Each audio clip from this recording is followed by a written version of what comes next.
All right, tell me about rates, y'all. How do you feel about the rate laws section right now? All right, Owen, use your words, please.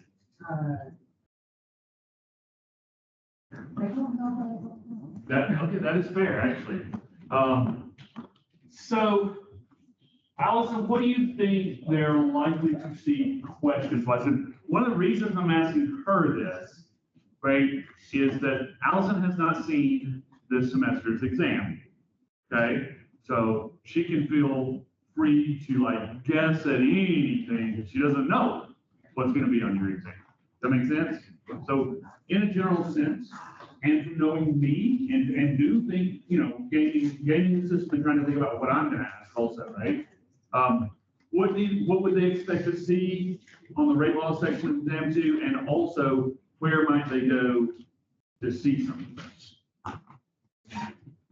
Well, I think the whole course would be really Okay. I think you're gonna see the charts of the trials. That's good. Initial rates, determine the rate of reactant, the overall rate. I think that would be a question to ask. Calibrate a little bit. I am going to say, from my perspective, I think that's one that she is correct. I like the question, but I think of it as one of the Easter eggs. Okay, so that should be based on, right? Trying to figure out what the rate is. What's your equation for that? I'll look at red. Not good. Rate equals, now this one, or 2, I might say rate equals something, right? So shot in the dark, which one do you want to talk about first? How about the one with fractions? Can I have the one with fractions? Trying to trigger something. Anybody remember last week? Thank you. Negative what?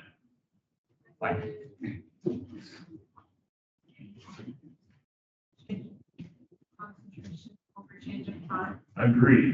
Good. And you might have, depending on how many reactants you have, there you can tell them the reactants because they have a negative, right? Because the concentration for those will be going down, right? So if you have a concentration change for a species, right, then you could calculate the rate of the reaction. Now, the rate of the reaction, even though it's in molar per second, it's not a certain species in the reaction. It's this more abstract term of the rate of the reaction. I call it the rate of the arrows in the reaction. I mean, I made that up, so it's not like standard, but that's the way I think of it, because it might be numerically different from the rate of change of reactant A if there's a 2 in front of the A, right? If your balanced equation isn't all 1-to-1. Okay, if it's 1-to-1, then it is the same numerically. Make sense? Okay, so that's what you would need there. I agree, Allison. Where else?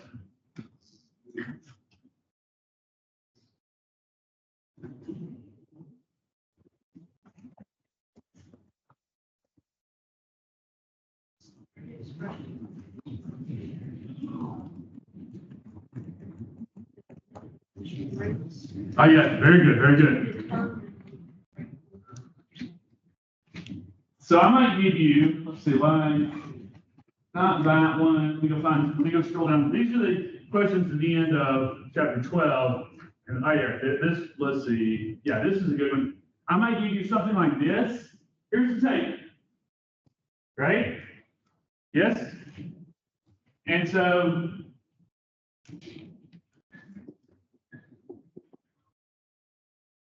remember the K, lowercase k, right?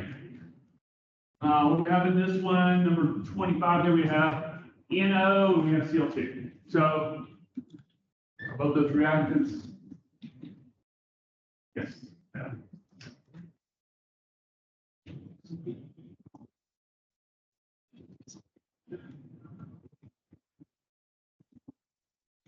Right? Yeah? General form?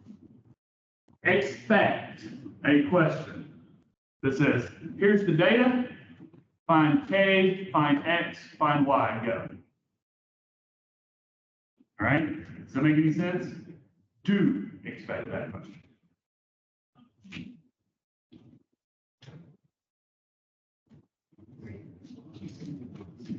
Yeah, integrated rate laws do definitely expect those. What do you, keep talking, Allison, what do you think? Like, who did you have for Ginger two?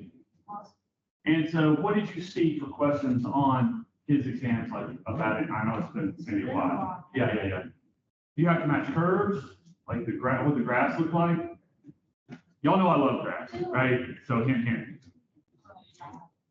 Yeah. Okay, expect both.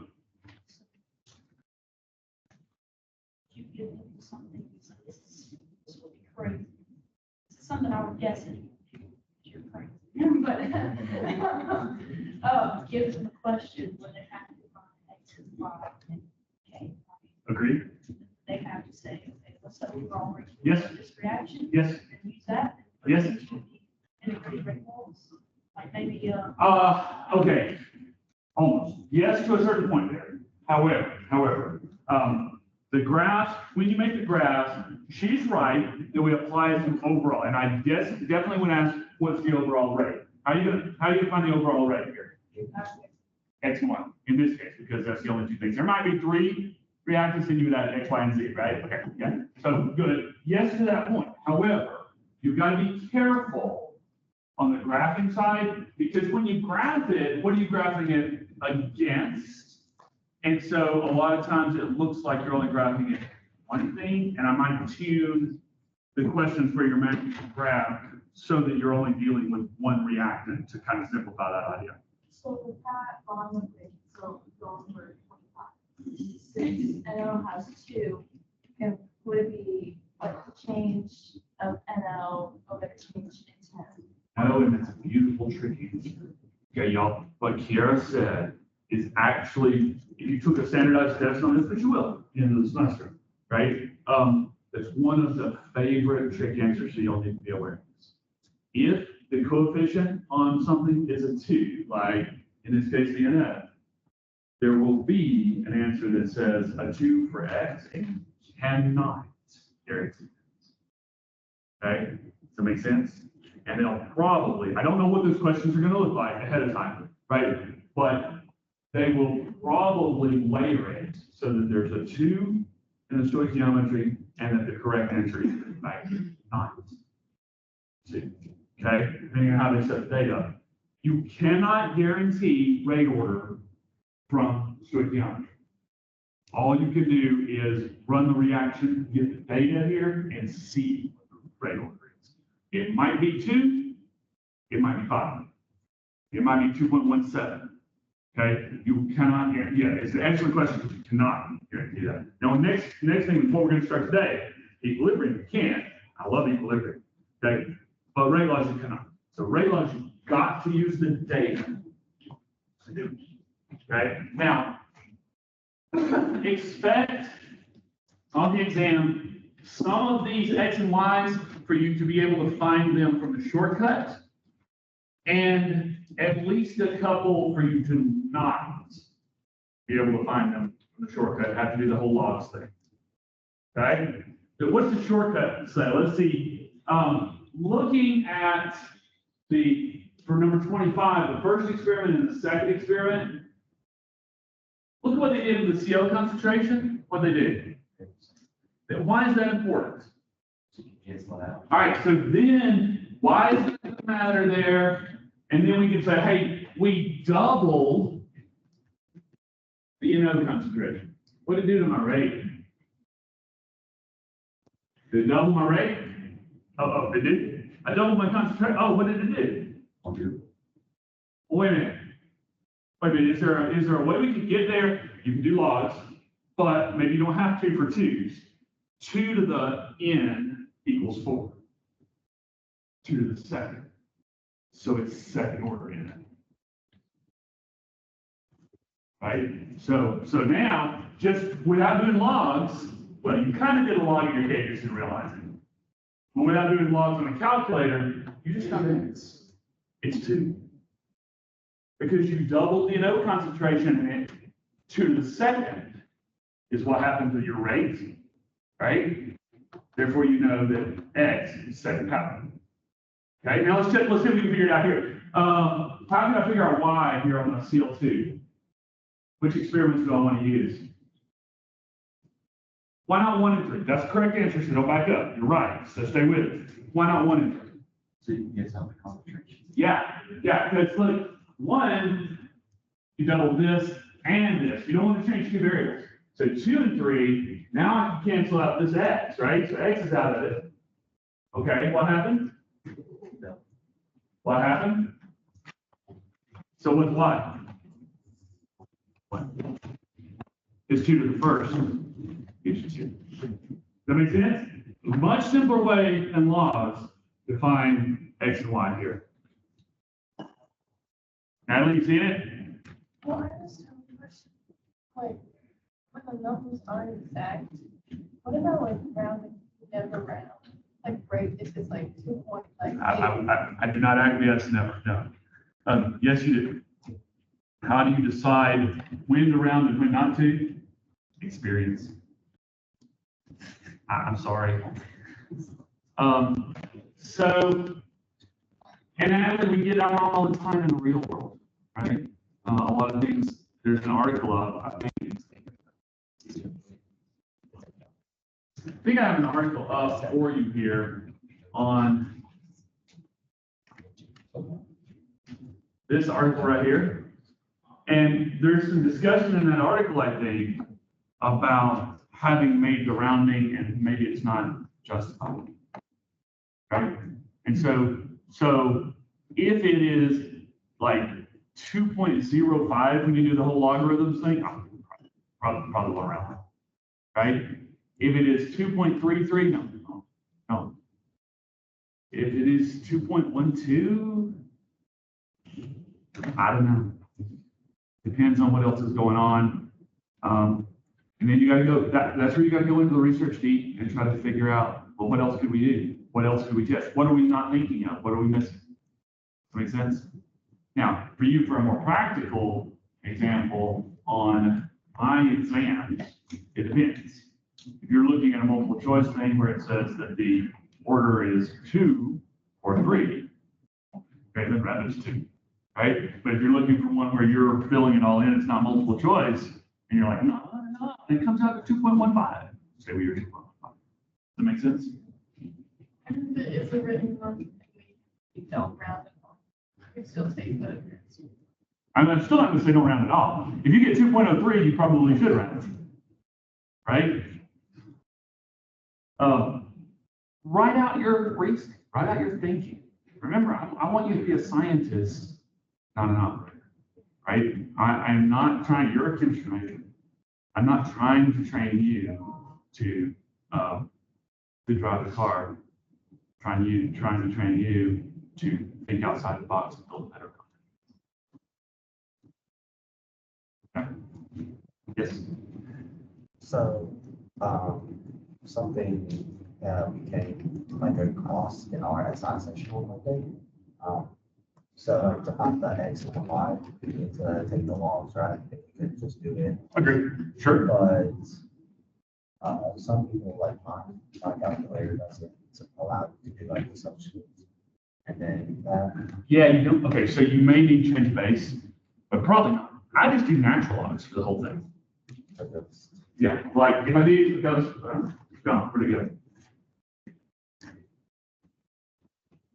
So let's do the 1 versus 2. We know that the answer for X should be 2, right? So let's do that. So we got rate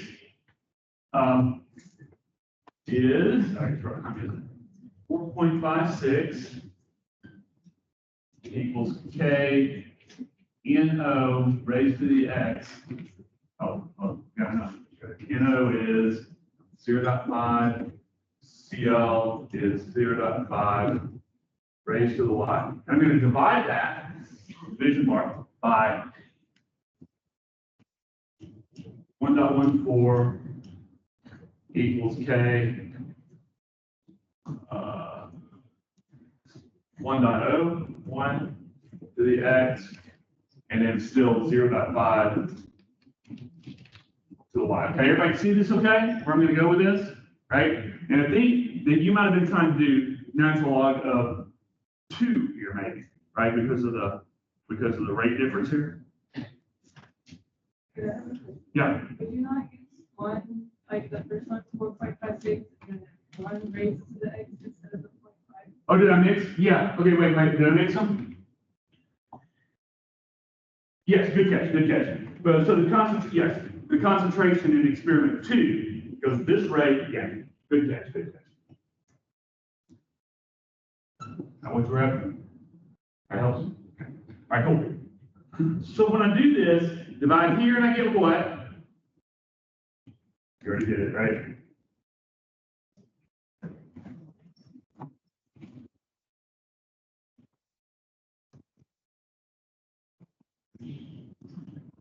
Gary, with me so far?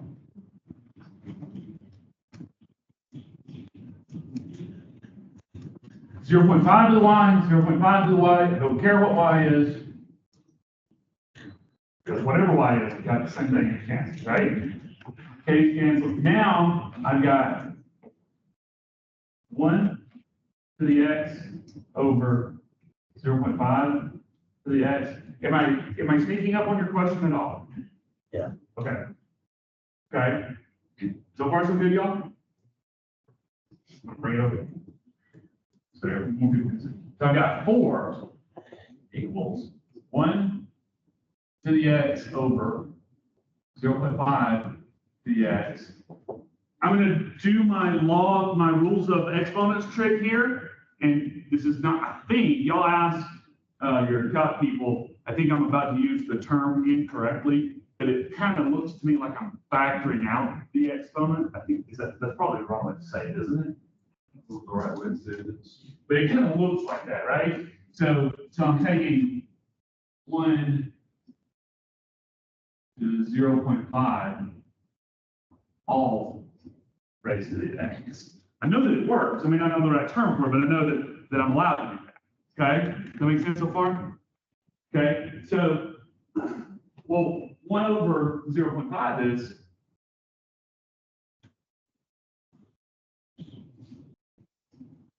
yeah, thank you. Okay, they're not very brave to say that.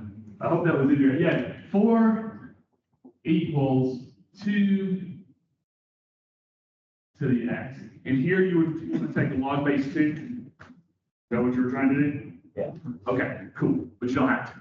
I agree, not all calculators have that. The way out of it is, you take the natural log of both sides, or you take the common log of both sides and it can still work. Okay, log base 10, or log base 23 if you want to do that for some ungodly reason, right? Okay, so you take the ln of 4 equals ln of 2 to the x, but the trick is we have something we can do with that. The rules of logarithms, we can say ln 4 equals, bring the x out front, x times ln 2. That's the trick. That's how you get out of it. And it's based on, Braden, is this one based on change of base formula? I think that it is, but I'm not positive on that. It may just be based on that, rules based on this thing. Yeah, so ln4 is just a number. What is it, somebody?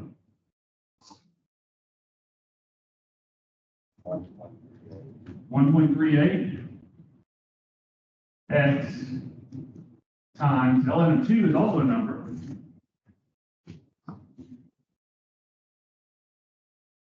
All right. 0.69. Start 0 dot second 69. 69. Oh, okay, now we're simple algebra, right? 8th grade algebra. How do I solve for x? Yeah, just divide. All right, Natalie, when I divide here, what do I get? I came to you for a reason here.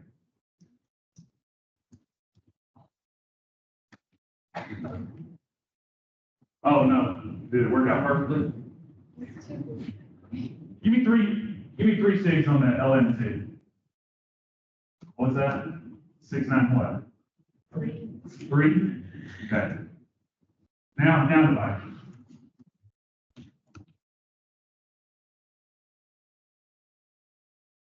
Yeah.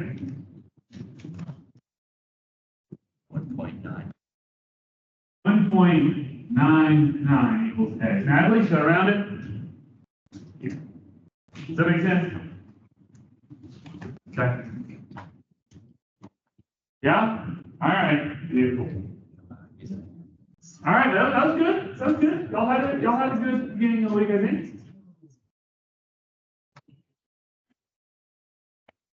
All right, back to some Gen Chem 1 stuff. Do y'all remember seeing a lot of this about ionic formulas? Remember seeing a lot of this stuff? How do I know that there's a subscript 2 on the aluminum and a subscript 3 on the oxygen here? Why is that the case? It's aluminum oxide. So why do I put a 2 for the aluminum and a 3 for the oxygen? Okay, Sydney, we say that out loud. So she's crossing the charges because she's saying aluminum is a +1, +2, +3 charge, right? And oxygen is a 0, -1, -2 charge. So she's taking that +3 and the -2, crossing them, you said? Yeah? Yeah? Okay, be careful because we're about to break them. So yes, it's a trick, and it mostly works. But I want to encourage you to think of it another way. If you take an aluminum 3+, right? Can I get rid of this? Y'all, anybody want a picture before I get rid of that? Oh, okay. Somebody does.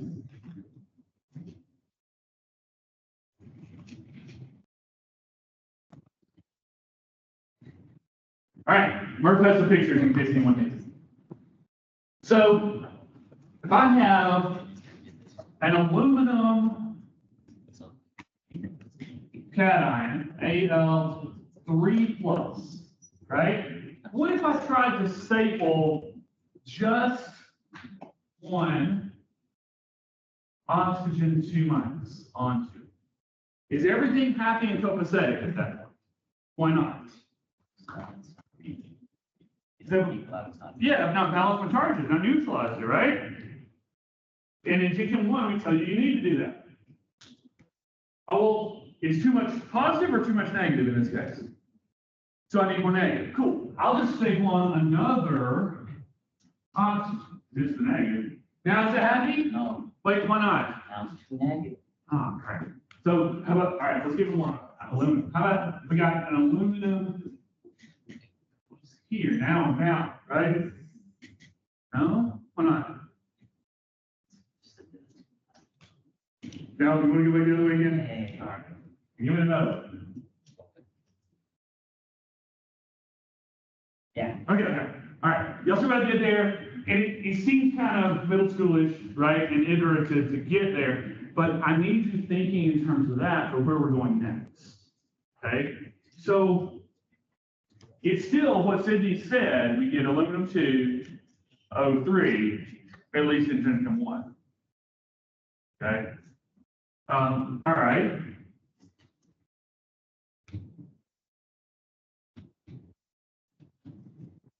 So then, keeping at Gen Chem 1 level for a moment, what will be the formula for magnesium nitrate? No, wait.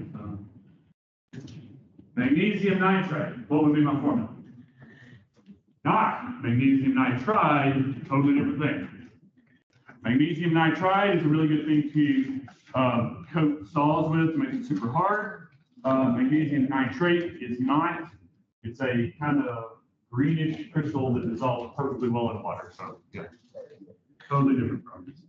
Mg is a free. So one, okay. So Braden says, say again. MgNO, like this.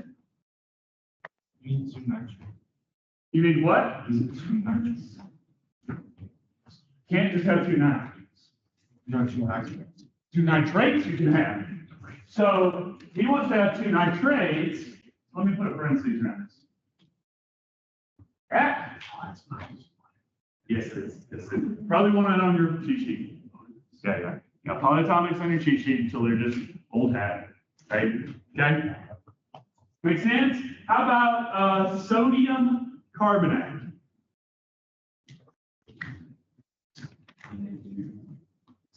Yep, Na2CO3. Now, if you look this up, like online or something, it's going to write it as Na2CO3.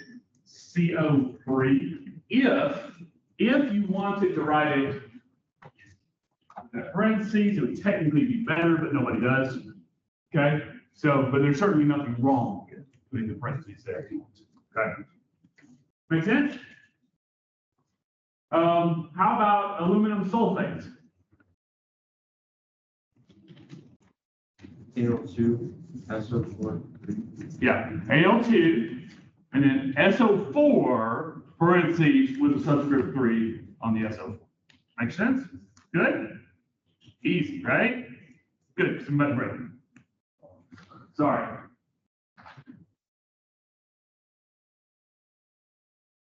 Well, they don't always do that. So, if I say calcium hydroxide, Chem1, the answer I want you to give me is Ca, parentheses, OH, close parentheses, subscript 2, right? CaOH2. But it turns out that you can actually staple just one hydroxide to it and have a +1 charge. Because you have +2, -1, net, +1. Or you could staple 2 of them to it, or you could even staple 3 of them to it. These things happen. So remember that in chemistry, what we're doing is we're seeing what happens in the real world, and we're trying to come up with rules to make it make sense, right?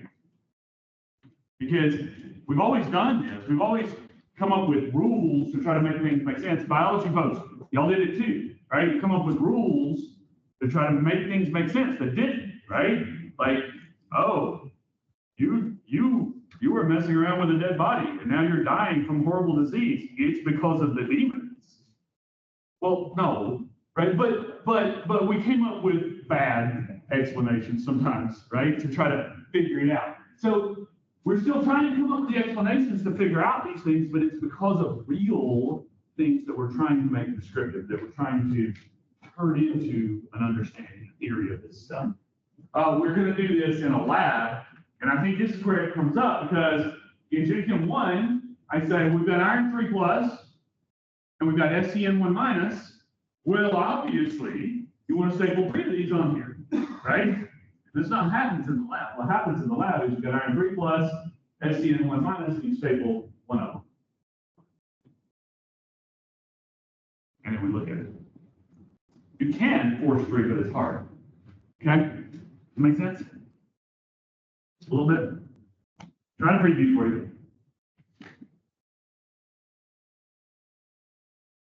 I don't think we're doing the cobalt chloride one anymore, but that happens also. Okay. When we were talking about the rate laws, follow go.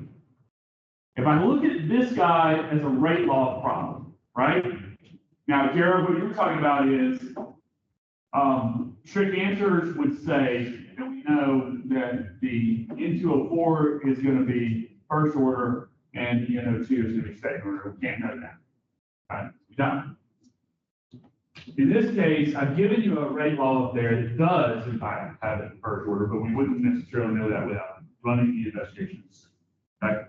But this one, let's say I've given you the rate law that it is first order, right? You see why, Natalie, it's first order?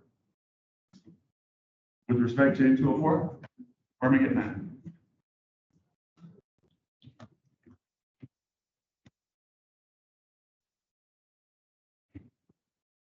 One.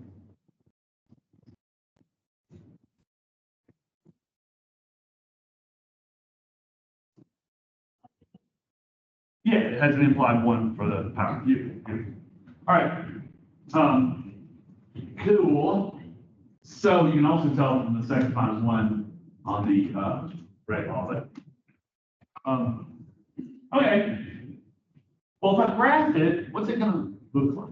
What do first order equations look like on a graph. And previewing, I'm going to plot concentration on my y-axis and time on my x-axis. And this is kind of foreshadowing for our test question too. What would you expect? Mercy, what would you expect this graph to look like? Okay, what does that look like? Yes, you're on the right side. Yes, what does it look like? Sweet stand, it's curved, right? Yeah. Could you have guessed, given some graphs, that it's this one and not a straight line? Yes? Good. That's what I'm looking at. Okay, so that right there is that. What if I looked at the other, at the NO2 thing? What would it look like there? Plotting it. Increase, beautiful. Same sort of shape, right? But going up. Agreed? So I have the blue one was the reactant coming down, this orange one is the same idea going up, right? Now I'm going to overlay them, put them on the same. Yeah? See, I'm plotting both things here. Concentration of whatever random species on the y-axis, time on the x-axis. Yeah? Yes. How do you know what Y value it's gonna go to? You put it in a meter and check. Yes, that's a good question. And when we do that iron cyanate reaction, we're actually going to put it in a UV vis and measure how dark the color is. Yes. Assuming that we know these values here, what do you notice about the orange curve versus the blue curve? Like, Brandon, in your world, the limit as t approaches infinity. What do we know?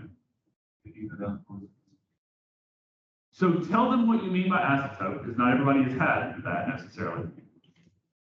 There's a line that your function will approach forever, but it will never actually. Y'all see that?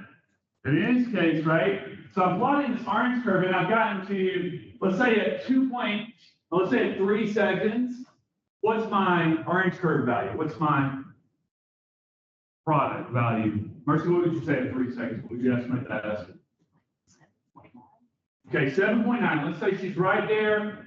And what if I went to all the way, if I extended my curve all the way to Chatsworth? What's going to be my value? Well, maybe still just 7.9. It may not even get significantly different at all. May still be 7.9, right? Maybe 7.9000001 or something, right? But yeah, does that make sense, y'all? And the blue curve, same way, right? So what if I took orange curve divided by blue curve? What would you tell me? Orange curve divided by blue curve at time 0, right? This is a question for you. Orange curve divided by blue curve at time 0 is C. LCY.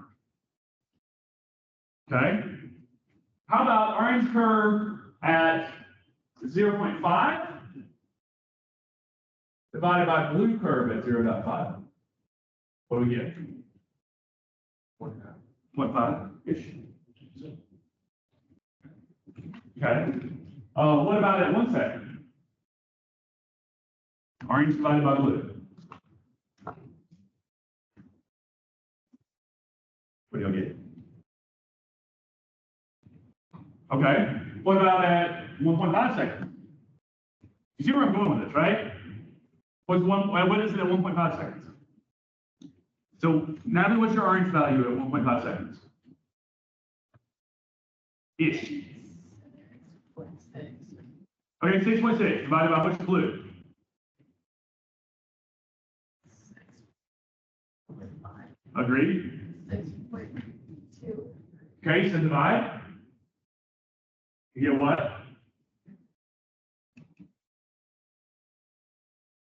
You know, keep those calculators warmed up. They should be overworked after a chemistry class, always. Yeah? What she said, Leather? What'd you say? 1.06. All right, what about at 3 seconds?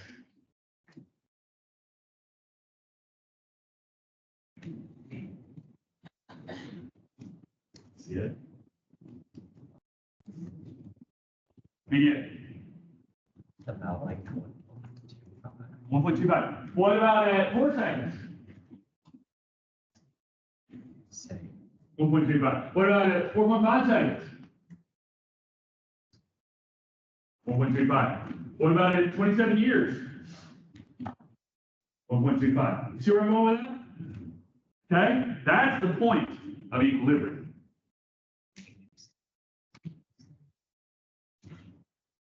Y'all remember this idea of synthesis reactions in GP1? What were those? Yeah. Okay, two. So more than one reaction, or together, make a single product. Can we go the other direction and write a, so can we, I'm sorry, skip that. Write a synthesis reaction for those, for N2 and H2 coming together to form a singular product. What do you think the product might be? Any ideas before I give it to you? I'm going to pull it. What do you think, Mark? N's and H's stapled together. What's very common? N's and H's stapled together. Ammonia. Ammonia, you NH3. Making NH3 is your product.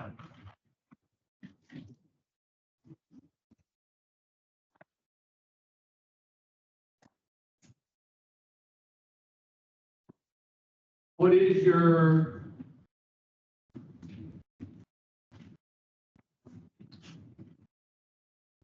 what's your reaction? What do you think? We got Cindy.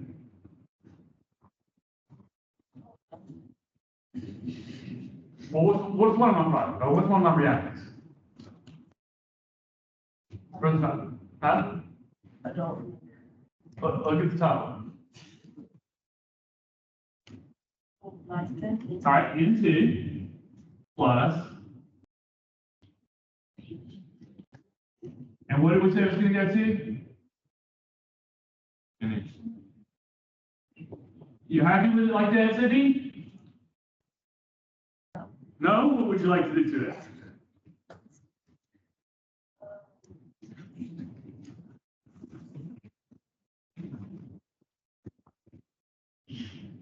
You do know. I do know, I just don't remember. What do y'all want her to do to it?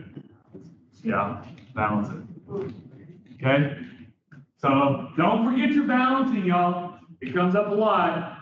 Help me balance this. Mercy, what would you do?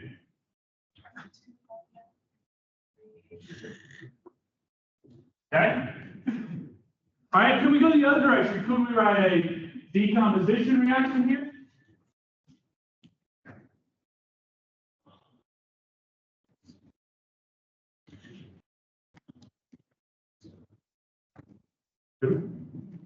What would you write?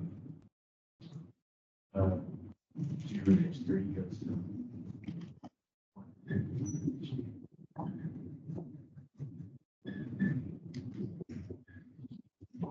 Yeah? Yeah, makes sense? Let's say we threw some ammonia gas, some nitrogen gas, and some hydrogen gas all into a bucket. I guess it has to be a closed bucket since they're gases, right? We throw them all into a reaction vessel in, let's say we're doing this in Germany in 1911. There's a reason behind that I'm saying that. And we put ammonia gas, nitrogen gas, and hydrogen gas in there together. Which of these two reactions is going to occur? yes. Yes, what do you mean? Both of them will occur, right? Both of them will occur. And we know that the concentration of the H plus affects the rate, of the H2, of the H2 affects the rate.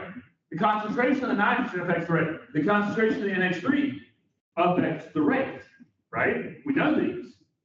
And so we could, as a German scientist in 1911, we could, his name was Haber, Haber, we could manipulate this, he did it using pressure and heat, in order to, even though the reaction normally likes to go this way, he pressurized it and heated it, caused it to go backwards, and synthesized ammonia. Y'all, who said they had an environmental focus? Somebody had an environmental focus, right? Is that a different class? No, you don't. What are you in? Well, you're throwing me off there. You might hear about carrying capacity of the planet. How many people the planet can support, right? If Haber hadn't invented this process in 1911, we would be way, way past the carrying capacity of this planet. We could not feed the number of people on the planet, except that we do have this process right here, and we can make ammonia due to this process, and we can make fertilizer, and we can grow more crops and create more. Now, whether that's a great idea or not, it's up to the, but anyway, we can do it. I mentioned that it's Germany in 1911 for another reason. You need to think, as scientists, you need to think about ethics and about what might happen with your discoveries. Haber was looking at making fertilizer. He was in Germany in 1911, and they're like, ooh, we can make other stuff like this. I don't know about the gas warfare in World War I, right? Yeah. Also same processes. I think that certainly mustard gas, chlorine was early, but there were some other ones involved as well. Phosgene was one of the Nazis. So think about ethics. It was not his intent, but it was its use. Well, same idea here. We could take, look, this is the same idea, right? These are reverse reactions. This is my blue and orange reaction that I started with. They're synthesis and backwards, right? Does that make sense? Remember those? Synthesis and decomposition. The orange and the blue one are basically written backwards versions of each other, right? Both reactions are happening. If you have them in a bucket, closed bucket together, both reactions are happening. It's going both ways until they reach that. Remember we were talking about it, what was it, 1.25 that we got to? A ratio? Until you get to what we're going to call an equilibrium ratio. Okay.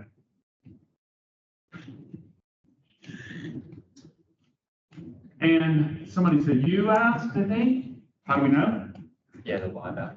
Yeah. And in this case, we can know because we can watch the color change. N2O4 has this reddish brown color. NO2, I'll say that back. N2O4 is colorless. NO2 has this brown color. So you can look at it and you can actually just read it with a meter how much brown color is, right? And so we can see how much of one and how much of the other there is, and actually read it in the meter. You can watch it happen. Okay, so if we do that, if we watch it, this is my blue and orange curves again, and you see it, this is my product and it's going up in my blue, reactant is coming down, but here, we've achieved some equilibrium concentration between the two.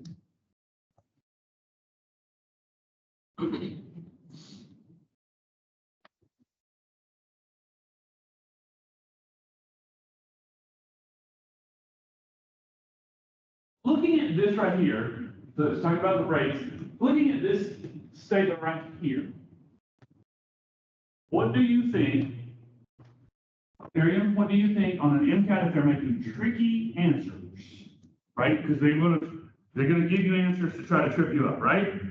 What do you think wrong trick answer is likely to be made here? Something wrong with it, we'll put it on there. What do you think, like metacognition wise, thinking ahead, what do you think would be a likely trick answer, a wrong answer that they would give you to throw you off? Beautiful, perfect. Say it louder for everybody. That the reaction stops. So we know that this is an incorrect answer. The reaction does not, in fact, stop.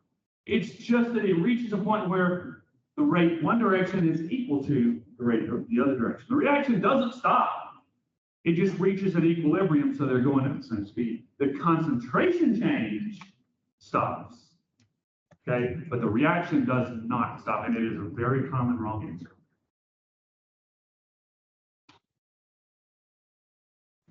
Another thing that we see as trick trying to pay y'all forward a little bit here, is that people will think that an equilibrium ratio is always 1-to-1, and it is not.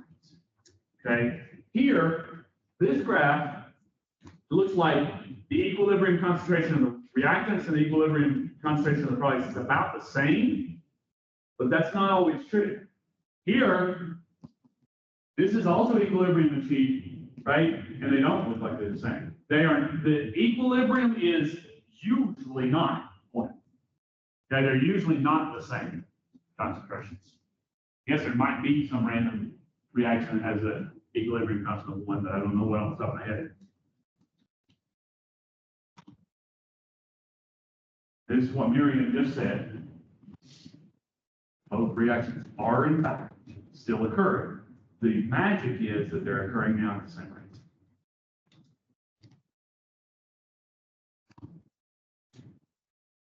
Okay.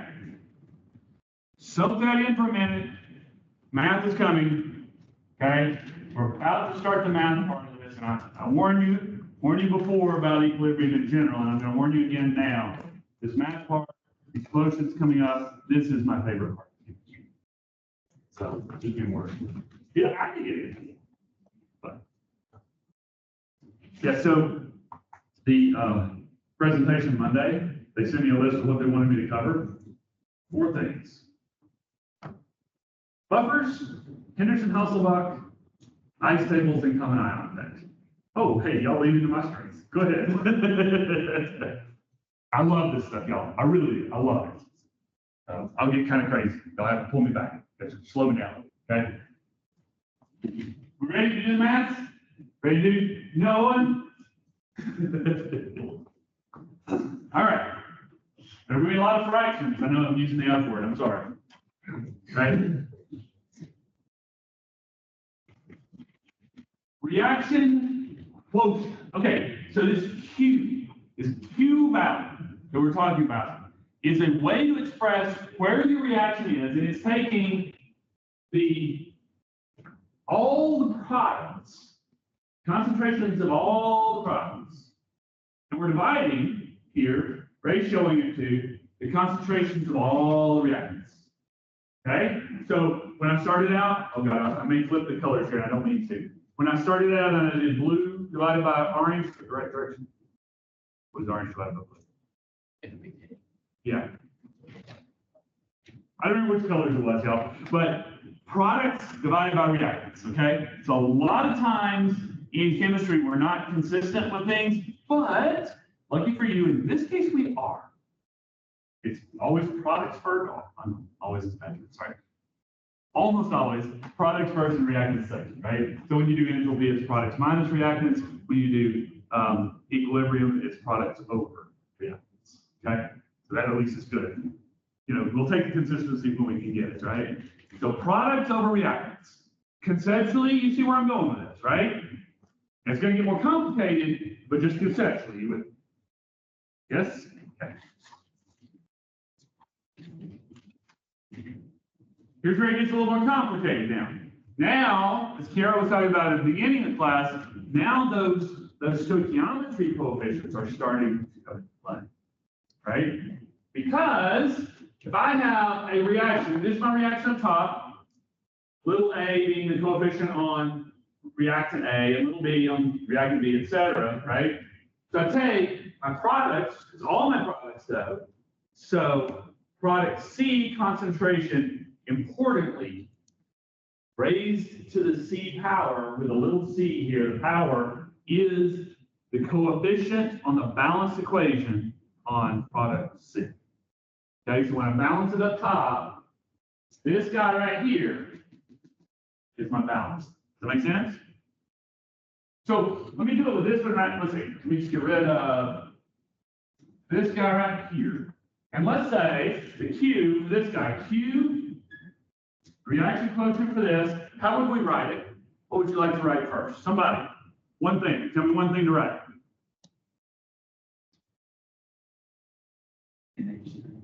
Oh, okay, NH3. Hold on, that's all you get. Somebody else do it. Concentration in NH3. Anything else? Mercy, what would you write?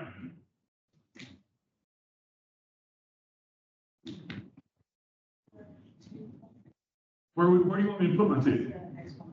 That's the next one. Why is it 2, Mercy? Good. What else did I write, Brandon?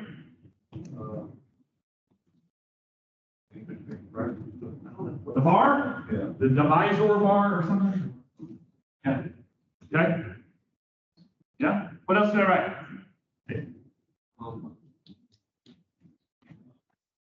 Right into and.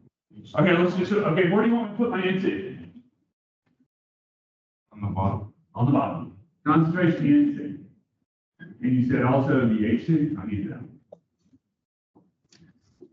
Hey, what goes in between them here? What mathematical operator between these guys? Multiplication, very good. Okay, all right. Natalie, you want to put anything else in this?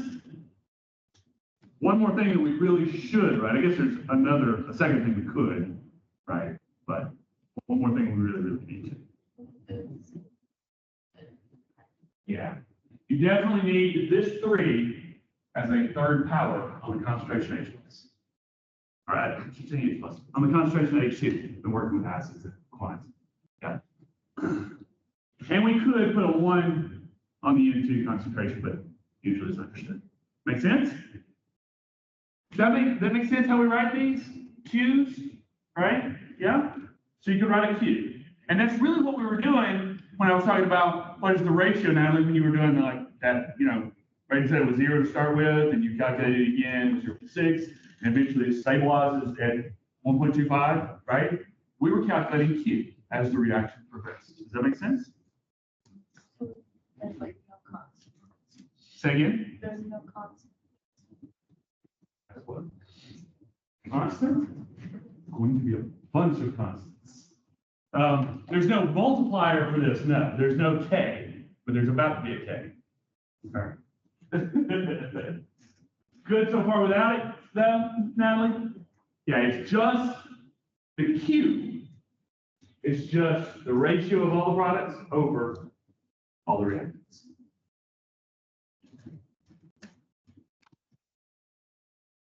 Oh, some shenanigans we need to do. Okay. The easy answer, okay? The easy answer is use molarity. Okay? So when you're stressed, test conditions, use molarity and go. Okay? The better answer, a slightly deeper answer is, well, actually, since we're going to be using different powers here, we really need to get rid of any units, make them go away so everything is unitless. And so what we do is we normalize this to standard states. For aqueous species, we normalize it to 1 molar aqueous concentration. And so you've got, like, if we have 3 molar H2, we will divide by the standard 1 molar state so that the molar part cancels out. It becomes just a 3, like a number, without it. Okay? You need that to make some of the math shenanigans we're about to do work. You need to take the units home. And that's what this is all about, is unit removal shenanigans, okay? Standard state for aqueous species is 1 molar. Standard state for gaseous species is, as a book you read, 1 atmosphere or 1 bar. Those are slightly different, right? If it's an old person, they'll probably say 1 bar. Okay? And it turns out, you might not know this one, Allison. K's are not molality. They're actually molality, which for most cases doesn't make any difference. But if it ever comes up, they're actually molality.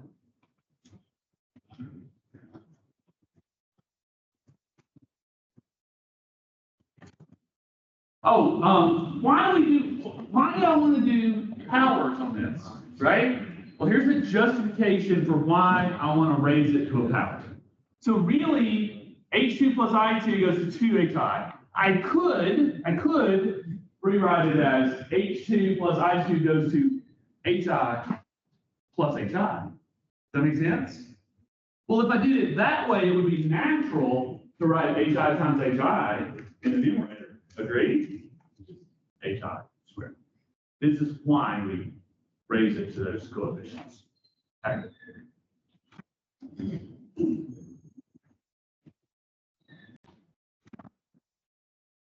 So I'm going to ask you a lot of times to calculate a numeric value of Q. And remember that your numeric value of Q depends on what your concentrations are at that instant in time. So you need that data from a table or whatever, right? So whatever they are, remember to raise them to their powers. That'll be your Q value. Does that make sense? Think you can do that, Mercy? Yes? Okay, good.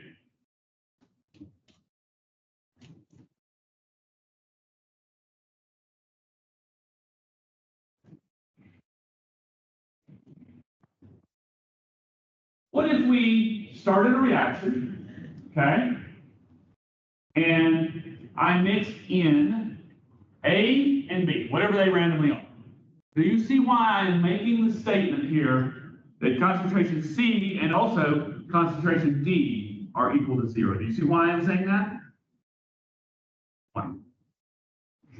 I didn't put any products in there, okay? Yeah, okay. So what would my QC value be? What would my Q value be? 0. Got me, right? So I don't have any products. Yes? That makes sense? Regardless of what the denominator is, you don't care. I guess Braden, as long as it's not 0. Right? And so as the reaction proceeds, the value that we would calculate for Q would go up. Does that make sense? Yes? Okay. And of course we could graph it.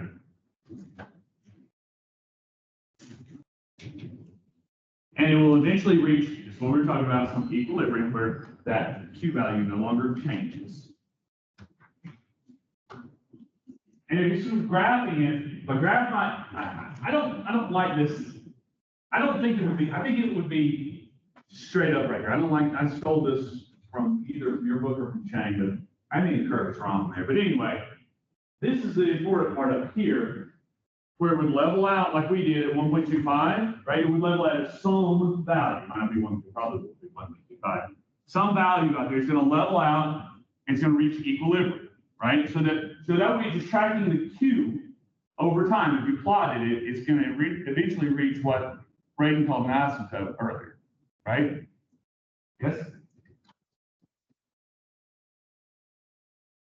That asymptote, incredibly important. It is called the equilibrium constant. When Q, when it becomes a constant value out there, right? When that Q reaches equilibrium, we're going to call it K. This time it's capital K, y'all. I know we're not out of letters, I'm sorry. This is capital K, equilibrium constant. This is different. You have a little k as a rate. Rate constant is not related at all. They don't even know each other. This guy, now, here it is. Don't confuse it with a little k. Right? I guess we could have chosen something that was right totally different. Because in my writing, big K versus little k might not be super clear, right? Just context clues, I guess. We're talking about equilibrium. Big K, talking about rates, little k. So don't be confused by that. Subscript EQ, I tend to write KQ a lot of times. Your book tends to write KC here for equilibrium constant based on concentrations. And they'll sometimes use a K sub P for equilibrium constant based on gas pressures. Okay, but I tend to write KEQ or what's coming in the next unit, Ka and Kb for acids and bases. Okay?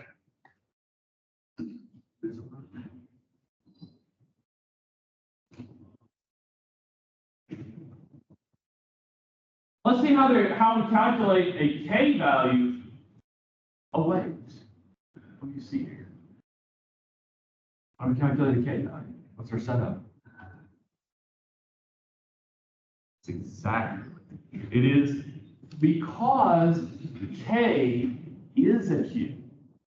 K is Q. It's just Q when it reaches constant value, when it reaches equilibrium. That's what K is. It is Q at equilibrium. Okay, so they are calculated precisely the same.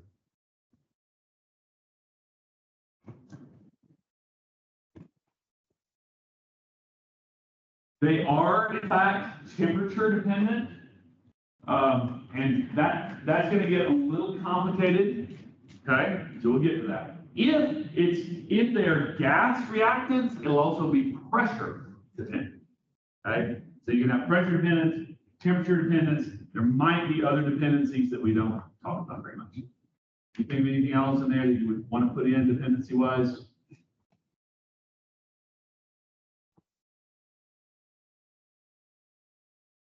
Yeah, I agree with you.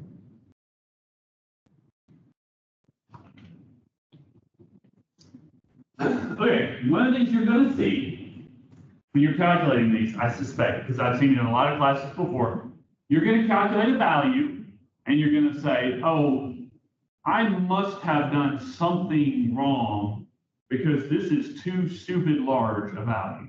Well, no, it may just be a stupid large value for K, all right?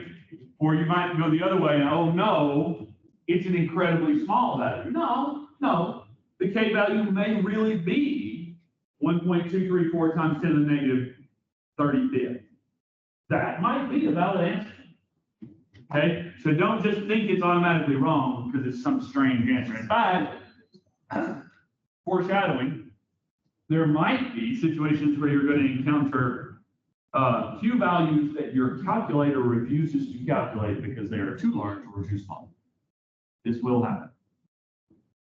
Okay? So when you do it and your calculator's like, too big, what's that tell you?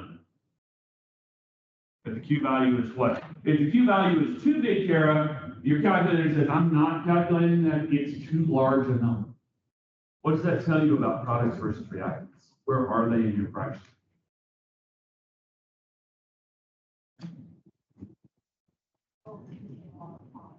Yeah, it's beautiful. She's absolutely right. The number is so large, right? That means that the product it's essentially all product, right? And your calculator's like, look, I ain't even calculating it for you because it's all product, right? Or if your calculator were to return, why are you trying to calculate it? That's essentially zero. Well, that means it's all reactants. Does that make sense?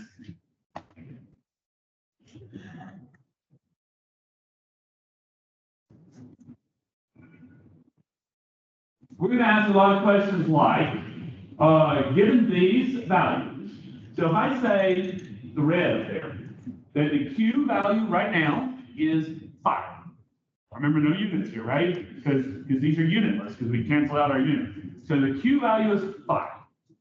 The K value is 100. Is the reaction going to make more products, or is the reaction going to make more reactants? Which direction is it going to run? If the Q value is 5 and the K is 100, what does the Q value want to be?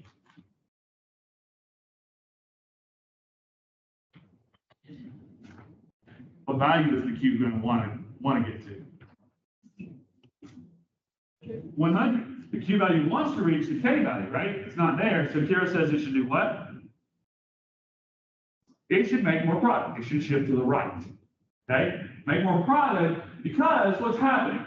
As your A and B, those are reactants, right? So we're taking some of those away. Those concentrations, the denominator is becoming smaller. We're making more product, so the C and D concentrations are going up. The numerator is becoming larger. So the numerator larger divided by the denominator smaller is going to make a larger number. It's going to make that 5 become larger value approaching 100. Does that make sense? All right, new question, blue question. Q is 500. K is 100. What's going to happen? It's going to shift back the opposite direction. This thing is going to start running in reverse, making reactants, because my Q is too large. Need a Samuel L. Jackson, right? The Q is too large. Yeah. So it's going to run backwards to make more reactants to make this fraction smaller to reach that 100. Yes? Yes, sir. They are the same except for what? What's the difference in Q versus they're calculated the same, the math is the same setup, right? Well, when, let me ask a different question on that. You ready? And see if this clarifies. You ready? Okay, so we said, Kara said that the red version of there, Q is equal to 5, is going to cause it to shift to the right and make more products. And we said over here that Q500 is going to make it shift left and make more reactants, right? What if I give you a problem now, like, and the Q, you calculate, okay, we know it's 100. You calculate your Q, and your Q is 100. What are you going to tell me? The K is large. K is 100. They're the same. I agree. So the reaction in there. And it won't shift either way. Is equilibrium. So that's the point. Is Q is calculating it at any point along the reaction. K is the special point is when it has reached equilibrium. So it's why Q. Does that make sense? Okay, good.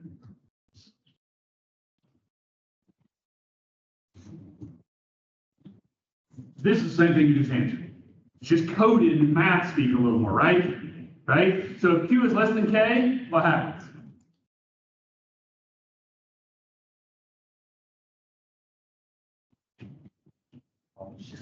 Shifts right, make more products. Right? If Q is greater than K, it shifts left to make more reactants. If Q is equal to K, it's at equilibrium, it's happy. Right? Make sense? Just in case it comes up. If anybody has trouble with maybe mixing right and left, my wife is dyslexic.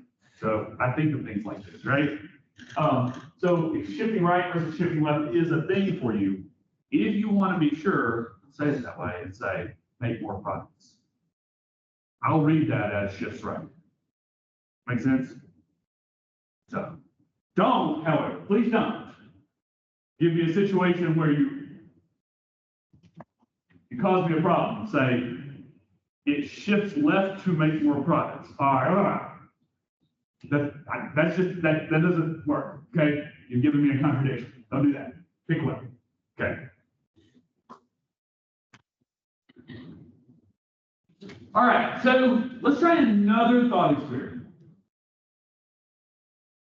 What if, so I'm gonna have three different things, the blue, the red, and the green. We're gonna start with carbon dioxide and H2O. What do you think is gonna happen if I start with just carbon dioxide and H2O? This reaction is probably going to shift which direction?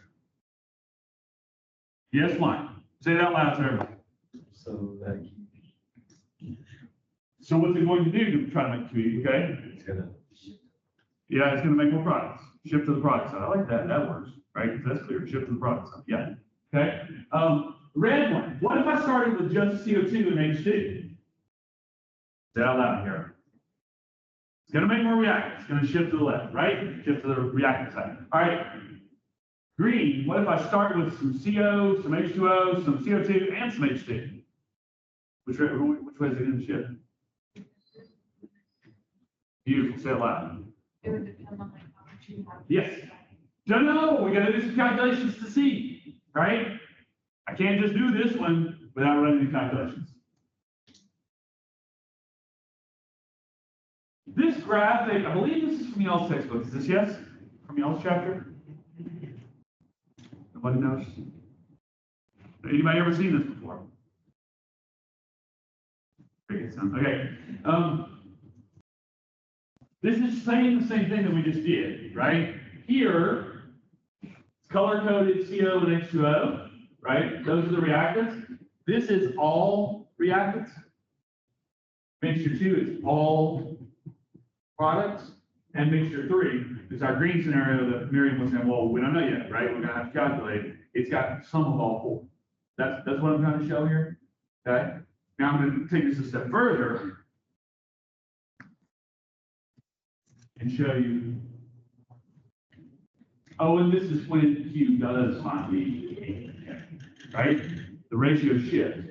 In this case, these two concentrations, Q equals 0, have to shift so that Q equals K equals 0.640. Make sense? This case, though, look, we had Q equal infinity up there, right?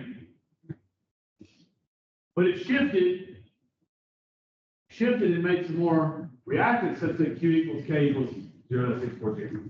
Make sense? Now, there are different amounts that it ended up at, the ratio, 0.642. Make sense? Or in Miriam's case here, where she's like, well, what enough?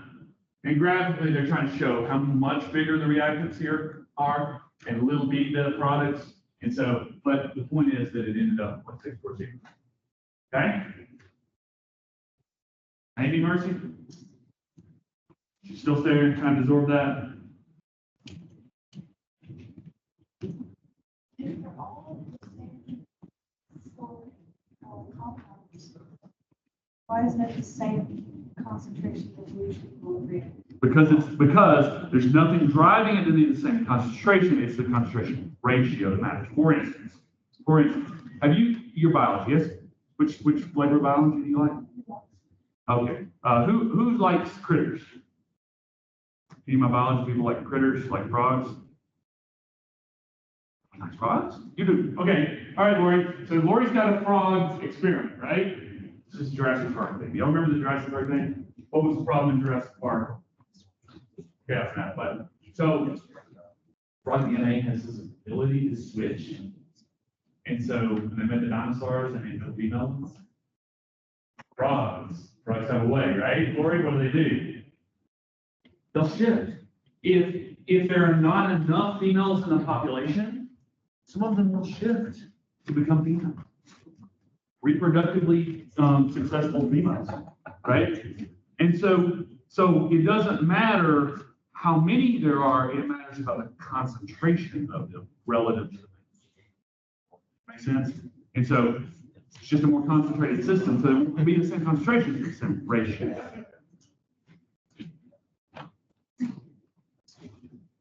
I will come back to the gas stuff. I think it's where we are here. Remind me of that, please. Oh, where are we on the homework stuff, y'all? What do I have up for you already, and what do I not? I think I do not have anything up for this yet. Is that correct? Okay. So I need to go build one for this, put up for you for due tomorrow night, right? I No? think just leave it all. What happened? Homework thing? Oh, build one for tomorrow night. Yes, sir.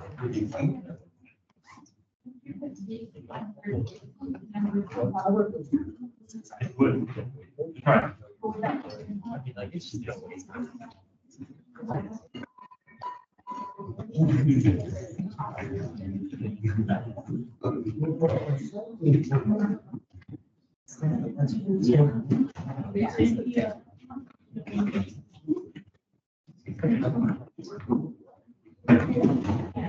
Try it with all the. It's a science.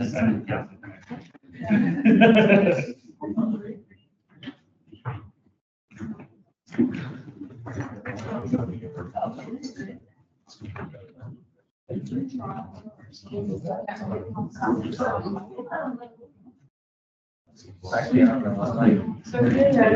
to it. You cannot figure that case. Yeah, it can be, it can be done. I don't know how to do. But it can be temporarily.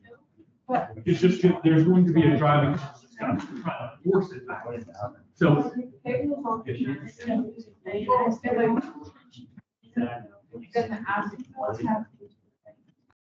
so you can